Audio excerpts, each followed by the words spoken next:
Speaking of strikes, obviously France's pension reform is continuing. New day of strike action planned for Tuesday. More on those talks today, though. Let's bring in France 20. One of the most confusing aspects of this French protest movement is that, like, obviously the Frenchmen protest all the time. Okay, it's like a bit of a meme at this point. Even though, more power to them. It's great. I love it. Wonderful. One thing that I do find really odd. One thing that I do find really strange is that, like, the American media rarely ever covers this shit. Like, they don't. Like, the BBC covers Germany, France, obviously from the perspective of the governments and against the interest of labor. But it's odd that America rarely ever covers what is going on in France and the protests in France. I wonder what the reason for that is. 24 senior reporter Catherine Norris-Trent, who's at the Élysée Presidential Palace. Catherine, first of all, talk us through the focus of these meetings today. Are they just trying to find a way out? Hi there, Jeannie. That's right. Emmanuel Macron is trying to forge a way forward because things are still at loggerheads here in France over this highly controversial pensions reform, which has now passed Parliament, albeit rammed through using that constitutional tool, the 49-3. And we saw the violence and the... It's like the entire world is on fire. Israeli people are protesting the far-right government in Israel. People are protesting for pension reform in France, rioting in the fucking streets. People are rioting, not rioting, but doing general strikes in Germany for additional benefits and compensation. Meanwhile, in America, we're like, oh, what happened? Is there another mass shooter? Let's take a look at the mass shooting. Here's another mass shooter, and we will forget about it in approximately 12 and a half hours. At least British media covers it. American media hates labor movements so much they don't even care to report on it. I've talked about this before with respect to, like, British media and its coverage of labor movements versus America. I think in America, we don't even have labor beat reporters for the most part. Like, very rarely have they been utilized because labor has been so effectively dismantled. Labor power has been so effectively dismantled. A lot of labor unions are basically a part of the Democratic Party's infrastructure in many respects, and they themselves will sometimes implement or advocate for neoliberal policies because they benefit from it. They think that it actually helps them with their insurance schemes. This is, of course, not the rank and file's interest. The rank and file's interest can sometimes deviate from the interest of the labor leaders, right? The labor union leaders sometimes, unfortunately, do not represent the interests of the labor union rank and file. So for that very reason, I think that America just doesn't have a lot of experience covering labor, so much so that, like, sometimes they might even come across as, like, pro-labor in many respects. In the United States of America, oftentimes, whenever they cover labor union action, they're not, like, super aggro against the union employees. And I think it's a matter of how little power labor unions have. You know what I mean? In comparison to, like, in the UK, where they have relentless, since Thatcher, and even before that, but definitely since Thatcher, relentless and endless amounts of coverage to labor unions being awful and bad for the economy and being selfish and lazy and not wanting to work hard and blah, blah, blah, blah, blah. Does that make sense? Legacy union leadership outside of the new TDU Teamster leadership, they are all business unionists. They don't give a fuck about the militant labor. They are indeed, they're very opposed. Yes, there's a lot of nepotism that goes on inside of unions as well, especially some of the most powerful unions.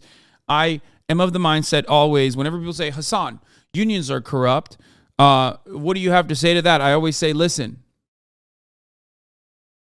corruption is an inevitability in most power structures.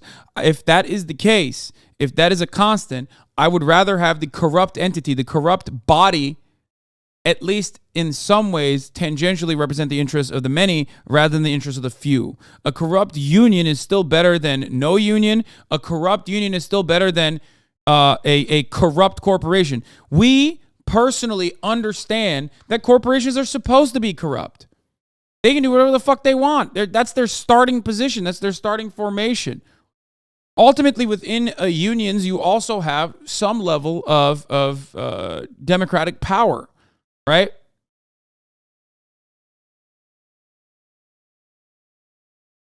I love whenever I talk about an issue, and as soon as I'm done talking about the issue, like 2 minutes pass after I'm done talking about the issue, and someone comes in and be like, and is like, dude, did you talk about the issue already? Every time. And I know it's wonderful because a lot of you come in here throughout the day, whenever you have time to, like, you know, see everything and anything that I've talked about in that day. I love you guys. It's just so funny though that without fail, there's always someone who comes in and goes, "Did you talk about Israel already?" Like literally just got done talking about Israel for like the past 2 hours.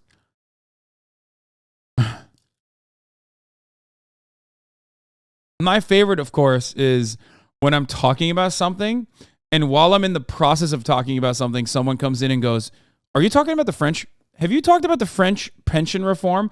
Or, no, my actual favorite, "Why are you turning a blind eye to the French pension reform?"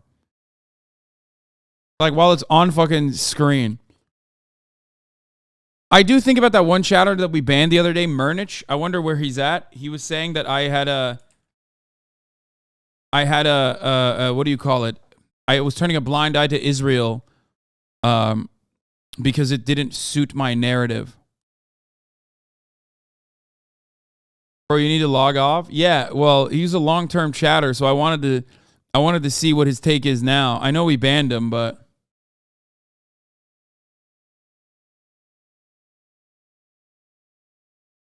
yes, I remember.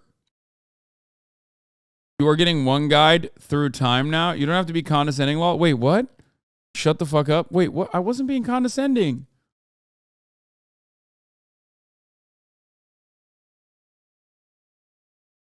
Hi, streamer. Glad to see you're doing a live VOD review of yourself. Okay, let's continue. Anger on the streets of France last week. So today, here at the Elysee Palace, Emmanuel Macron will be hosting his Prime Minister, Elisabeth Borne, and members of his own party, ministers and leading figures in Parliament, to try and look at an action plan to see what they can do to go forward and get out of this crisis, really, in French politics.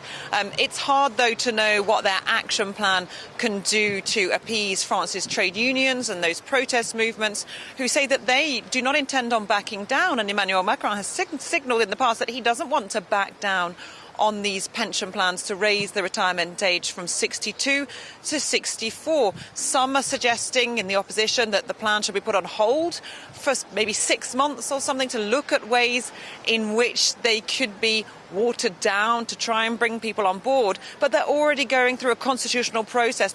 Famously, there's no mechanism of like feeding into the retirement pension programs, like other than just increasing the age. That's just how it works. I mean, even I don't know anything about the French economy. Okay, what do they fucking make baguettes and stuff and cigarettes? They eat cigarettes and make baguettes. That's their entire economy, right? But like, and cheese, yes, oui, cheese, and also escargot, right? But like, even I know that here, there's always an endless amount of money supply that you're not fucking taxing, and it's oftentimes corporations and the wealthy. So where's that at? Oh, yeah, I was going to say, of course, before I forget, and manipulate African currency. I mean, duh. The French economy revolves around eating cigarettes, selling baguettes, and manipulating African currency. So there is that, before I forget, of course. Africa has currency. African nations do have currency. Some of their central banks are in France. I wonder why. It's odd when you think about it. Macron raised the military spending by a third. Maybe they can start with some budget cuts there. Yeah. You know what's funny about that, by the way? He's still getting lapped by the United States of America. Suck my dick, Macron. Stop trying to make fucking nuclear submarines, bitch. That's our shit, dumbass. And guess what happened, dude? Australia, a bunch of fucking fake friends said, no, mate, we're not taking your fucking submarines. We're taking the American submarines. Suck my fucking dick. Suck my fucking willy, mate. What happened? What happened to Macron? He said, "Oh, no. We will leave NATO. How dare you? not use our nuclear submarine. How dare you use American nuclear submarine instead? Fuck you. Merde. That's what you said. Stop spending your fucking money on the military. What are you doing? You're not going to fucking, you are not going to colonize Libya, okay? Stop. Focus on your own goddamn country. You're a European social democracy. Leave the imperialism to America. That's literally what they do. That's why we don't have healthcare in this country, because we do the imperialism for you.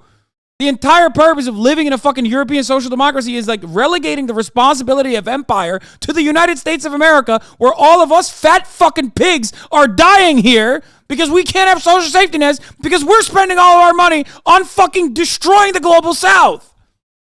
Stop trying to be America. You are not him. Sorry.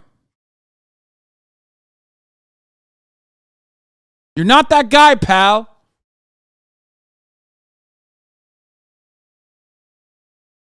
I mean, but that's literally true, by the way. And it's not just me who says this. Steven Crowder says it all the time. He just thinks it's a positive. I think it's a negative. You know what I mean? Like, right-wingers say that all the time. They're like, you have relegated national security at the international level to the United States of America. You know what I mean? It's like, why the fuck do you need any military power, dude? Why? What are you going to do? Duke it out with Turkey and Libya? Is that what you want to do? Stupid. Stop.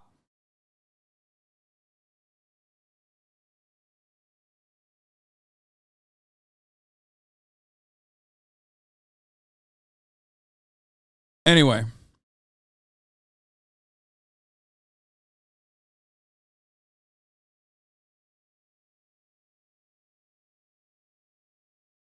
Already in the Constitutional Council, and basically Emmanuel Macron would just need to sign them off for them to become law. So it's tricky to see what at this stage the president and the government can do to calm the anger of protesters, but that's what they're going to be talking about this afternoon. Right, and in the meantime, Catherine, the anger is still very prevalent. Protesters have blocked the Louvre Museum today in Paris. The piles of garbage just keep getting bigger, and it's not over yet. It is not over yet by any means. The Louvre Museum, the world-famous museum, is actually closed right now, blocked determined by the protesting workers there. So anyone who's got tickets, at the moment it looks like that is closed today. There is still litter, garbage lining the streets of Paris, despite government orders. I love how much they talk about like the negative consequences of the strike. Here's one thing. Hasanabi rules of media literacy. If your media is not telling you that the strike could be ended by those in power, whether it be the government or those in power in this situation, or the strike could be ended by those who own the means of production, the capital owners, they're lying to you. There's two sides to a strike, always, okay? You have the labor side that's doing the strike, and you have the other side, the capital owning side that can also end the strike. How could they end that strike? Not by hiring scabs, of course, but by listening to the demands, oftentimes are reasonable demands, by the way, listening to the demands of the striking workers and turning around and conceding to those demands and offering it to them. That's the whole purpose of a strike. But for some reason, biased ass media, which, operates as an arm of capital, will oftentimes refuse to mention that part. They never actually talk about that part. They always make it entirely up to the striking workers to just shut the fuck up and get back to work. That's all you're saying. When you talk about how dirty France is, okay, and not as a joke like I like to say, okay, but instead talking about, the French sanitation workers not actually cleaning up the streets. When you're talking about how fucking shitty that is, you're doing a disservice. You're not behaving like an honest, objective, truthful media that is supposed to be covering marginalized groups or identities or anything like that. You're talking about it from the perspective of capital owners. Okay? That's it. Now, the irony, of course, is that this person, Catherine Norris Trent, is a fucking worker. You're working for France 24. You might be a senior reporter, but ultimately you are a worker as well. If your workplace tomorrow decided to fuck you over, you would want a union to defend you. You would want other unions to also engage in an act of solidarity. But because the media has to work as an arm of capital, the only people that get to that position, that get elevated to that position, are dumbass class traders who don't understand their position as workers themselves. Oh.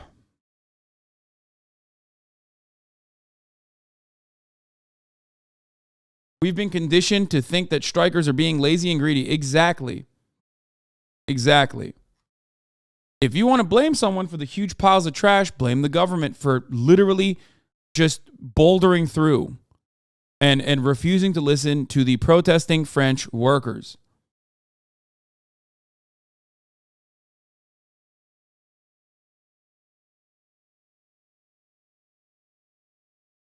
For those refuse workers to come and collect it. It's basically not being cleared, or not on a massive scale yet, because a lot of the waste processing plants, the incinerators around the edge of Paris, some of those are still blocked by strikers too, so it's not able to be gotten off the streets. And there are other blockages in other towns, down in Nice in the south of France. Over the weekend in the west of France, there were extremely violent scenes with environmental protesters standing off against riot police, which is also a sign of this anger that's... Yeah, who's the violent side in that regard? The motherfuckers, the potato ass motherfuckers with like riot gear and rubber bullets and trucks that have high pressure water cannons, or the fucking like gay anarchist environmental activists? I wonder who is the truly violent side of this riot. Let's think. Still simmering here in France.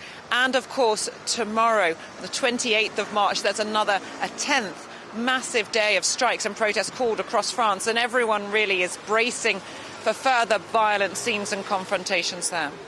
Catherine, thank you for that. France 24's Catherine Norris-Trent. Fundraising to help strikers is paying off in France. Money collected during demonstrations and on dozens of donation websites is now above 4 million euros. I remember a much different coverage over Hong Kong protests. Yeah, because that was... Yes, because that's what America likes, okay? There's a difference. America hates genuine labor movements, but they also don't like China. That's it. That is precisely the reason why, never forget the Hong Kong protests that were against China, against the Chinese government, the Chinese Communist Party. When it was against the Chinese Communist Party, it's great. It's awesome. Yeah. Because, again, that's where the American bias is. That's where the State Department and its interests lie. Julien Giquel works for one of the largest strike funds. 2,380,000, a nice sum. Many of the donations are for small amounts. Among the ones here, a surprise. 3,000. That's a big donation. It's a real pleasure to get that. The check is the second in a month from the same person. Jean-François Ledizet in Grenoble is now retired after a career as a maths teacher. He has long supported workers' rights. Long live the strikes. Share wealth, not misery. That's also at stake now. He has a pension of 1,800 euros a month and sees worker solidarity as a duty. I cannot strike, so my way of supporting the strike movement is to back it with money. I made 2 donations because I saw the strike was continuing, and if it continues further, I could give again. This is awesome. The money goes directly to strikers. These union workers in Versailles have received tens of thousands of euros. At the Montparnasse railway station in Paris, there's money too in the coffers to support the strikers. It gives the strike momentum. It gives us energy and courage to vote to continue. Donations appear to have increased since the government used Article 493 of the Constitution to force pension reform through Parliament. Elon Musk reported plan to build a utopia. Worker town fires up locals. That's awesome. I love that.